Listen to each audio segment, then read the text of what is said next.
दरम्यान उपमुख्यमंत्री एकनाथ शिंदे यांच्या निवासस्थानाबाहेर नितीन कंपनी चौकामध्ये मनोज जरांगे पाटील यांचे एक बॅनर लागले आहेत। एक मिशन मराठा आरक्षण, मी येणार तुम्ही पण या, चलो मुंबई असं आव्हान करणारे बॅनर लावण्यात आले आहेत। याचा आढावा घेतलाय आमचे प्रतिनिधी प्रेम मोरे यांनी। पाहूयात।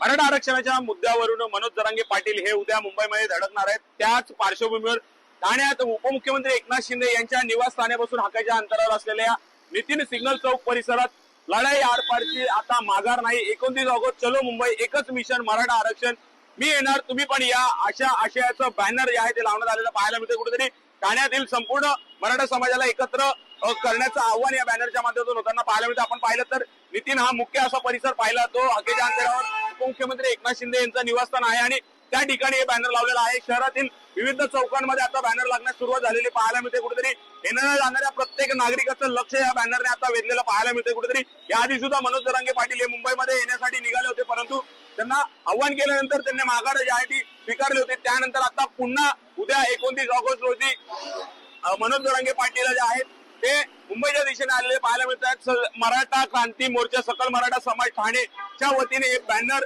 शहरातील नितीन कंपनी असेल, माझीवाडा असेल, कॅडबरी असेल, म्हणजे नाशिकवरनं येणारे जे मराठा समाजाचे बांधव असतील किंवा मराठवाड्यातनं जे येणारे बांधव असतील त्यांना मार्गदर्शन करणारे बॅनर, आव्हान करणारा बॅनर आता शहरातील चौकात लागलेला पाहायला मिळतं। त्यामुळे नक्कीच आता उद्या 29 ऑगस्ट रोजी मुंबईमध्ये मनोज जरांगे पाटील कशा प्रकारे दाखल होतील आणि या आरक्षणाचा काय तोडगा निघेल हे पाहणं महत्त्वाचं ठरणार आहे। ठाण्याहून मी प्रेम मोरे, न्यूज 18 लोकमत, ठाणे। दरम्यान मनोज जरांगे पाटील यांच्या आंदोलनाच्या पार्श्वभूमीवर नागपूरमध्ये देखील राष्ट्रीय ओबीसी महासंघाची एक राज्यव्यापी बैठक सुरू आहे। राष्ट्रीय ओबीसी महासंघाचे अध्यक्ष बबनराव तायवाडे यांच्या उपस्थितीमध्ये ही बैठक सुरू झाली आहे। बैठकीला राष्ट्रीय ओबीसी महासंघाचे प्रमुख पदाधिकारी देखील उपस्थित आहेत। तसंच राज्यभरातील पदाधिकारी हे बैठकीला ऑनलाईन पद्धतीने देखील उपस्थित आहेत। या बैठकीमध्ये आंदोलनाची पुढील दिशा ठरणार आहे। मराठा समाजाला ओबीसी मधून आरक्षण देऊ नये ही ओबीसी महासंघाची भूमिका आहे।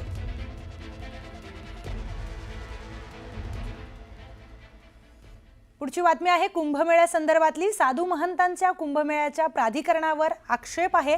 शासनाने तयार केलेल्या प्राधिकरणामध्ये साधू महंतांचा समावेश नसल्याने साधू महंत संतापले आहेत। प्रशासकीय अधिकाऱ्यांनाच घेऊन प्राधिकरण स्थापन करणार असाल तर आमचा आक्षेप आहे, अशी भूमिका साधू महंतांनी घेतली आहे। नाशिक आणि त्र्यंबकेश्वर मधील 13 आखाड्यांचे प्रत्येकी 2 प्रतिनिधी हे प्राधिकरणावर घ्या, अशी भूमिका साधू महंतांनी व्यक्त केली आहे। तर नाशिकमध्ये आयोजित करण्यात आलेल्या संत संमेलनामध्ये साधू महंतांनी ही मागणी केली आहे। अखिल भारतीय संत समितीचे अध्यक्ष महामंत्री जितेंद्रनंद सरस्वती महाराज यांनी ही मागणी केली आहे। या संदर्भातली अधिकची माहिती जाणून घेऊयात आपले प्रतिनिधी लक्ष्मण घाटोड यांच्याकडून। लक्ष्मण, महाकुंभ संदर्भामध्ये जे प्राधिकरण स्थापन करण्यात आलं त्यामध्ये साधू महंतांना जागा दिली नाही असा आरोप त्यांनी केलेला आहे। अधिकची माहिती। खरं तर आज नाशिकमध्ये विश्व हिंदू परिषदेने संत संमेलनाचं आयोजन केलेलं होतं आणि या संत संमेलनाला नाशिकसह देशभरातील वेगवेगळ्या आखाड्यांचे साधू महंत जे आहे ते उपस्थित होते। आणि ही बैठक ज्या वेळेला पार पडली त्यावेळेला जितेंद्रनंद सरस्वती जे संत संमेलनचे महामंत्री आहे त्यांनी 2-3 गोष्टींवरती आक्षेप घेतलेला आहे। त्यामधली पहिला आक्षेप जो होता तो जी राज्य सरकारने जी कुंभची प्राधिकरण स्थापन केलं काही दिवसांपूर्वी त्याच्यावर त्यांचा पहिल्यांदा आक्षेप होता।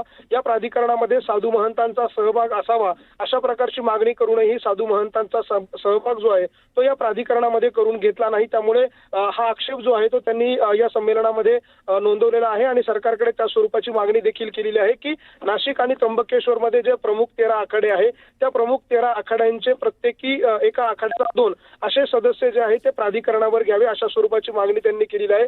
इतकंच नाही तर त्यांनी या कुंभमेळ्याच्या अनुषंगाने जी समिती स्थापन झाली त्या समितीमध्ये केवळ जर अधिकारी असणार असेल तर कुंभमेळा कोण करते, अधिकारी करणार की साधू महंत करणार, अशा प्रकारचा सवाल त्यांनी उपस्थित केलेला आहे। आणि एकूणच कुंभमेळ्याच्या निमित्तानं जो कामांना उशीर होतोय, कामं जी धीम्या गतीनं केली जात आहेत त्यावर देखील आक्षेप घेतलेला आहे। चेंगराचेंगरी सारखी जर घटना घडली तर त्याला जबाबदार कोण असेल, त्यासाठी नियोजन साधू संतांनी या प्राधिकरणावर आक्षेप घेतलेला आहे। त्यांच्या महामंडळांचे 2-2 प्रतिनिधी हे त्या प्राधिकरणामध्ये घ्या अशी भूमिका त्यांनी मांडलेली आहे।